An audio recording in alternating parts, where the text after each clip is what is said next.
शाम का समय था। ऑफिस से घर आने के बाद पिता फिर से ऑफिस की फाइल्स में उलझा हुआ था। तभी उसका 8 साल का बेटा पास आया और बोला, पापा, क्या मैं आपसे कुछ पूछ सकता हूँ? हाँ, पूछो। फाइल से नजर हटाए बगैर पिता ने जवाब दिया। आप 1 घंटे में कितना कमा लेते हैं? बेटा ने पूछा। इस अजीब सवाल पर पिता को कुछ गुस्सा आया। उसने जवाब दिया, तुम्हें इससे क्या मतलब? क्यों बेकार के सवाल पूछकर मेरा समय खराब कर रहे हो? देखते नहीं, मैं काम में बिजी हूँ। पापा, मैं बस जानना चाहता हूँ। प्लीज बताइए ना, आप 1 घंटे में कितना कमा लेते हैं? बेटा जिद करने लगा। 500 रुपये, पिता ने जवाब दिया और काम में लग गया। ओह!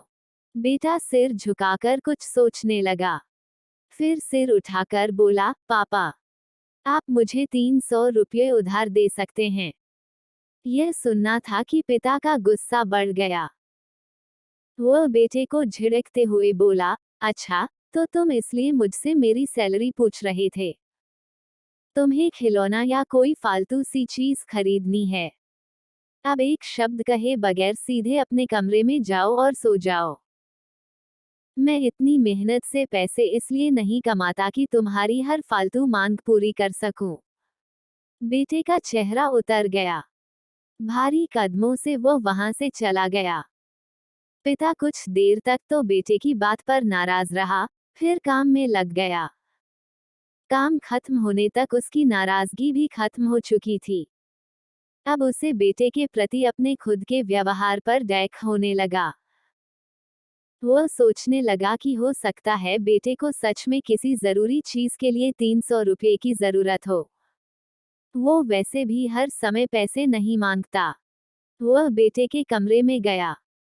देखा, बेटा बिस्तर पर लेटा हुआ था। उसने पूछा, सो गए क्या? बेटा तुरंत उठकर बैठ गया और बोला, नहीं पापा, मैं जगा हुआ हूँ। बेटा, मैं काम की वजह से परेशान था और मेरा काम का गुस्सा तुम पर निकल गया। मुझे तुम पर गुस्सा नहीं करना चाहिए था। ये लो 300 रुपये, जो उस समय तुम मुझसे मांग रहे थे। पिता बेटे के पास बैठते हुए बोला, थैंक यू पापा।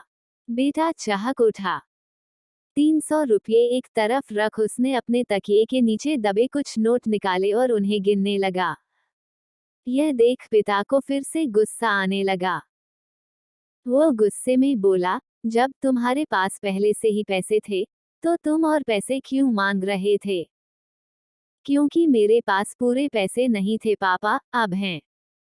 बेटे ने मासूमियत से जवाब दिया, पापा ये लीजिए 500 रुपये।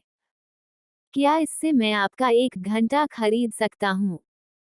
प्लीज कल आप घर जल्दी आ जाना, मैं आपके साथ डिनर करना चाहता हूँ। बेटे की बात सुनकर पिता अवाक रह गया। सीख, हम पैसे कमाने की जद्दोजहद में इतने ज्यादा व्यस्त हो जाते हैं कि हमारा परिवार पीछे छूट जाता है। हमारे पास अपने परिवार और प्रियजनों के साथ बिताने के लिए समय ही नहीं होता। समय धीरे धीरे हमारे हाथ से फिसलता चला जा रहा है और बीता समय कभी वापस नहीं आएगा।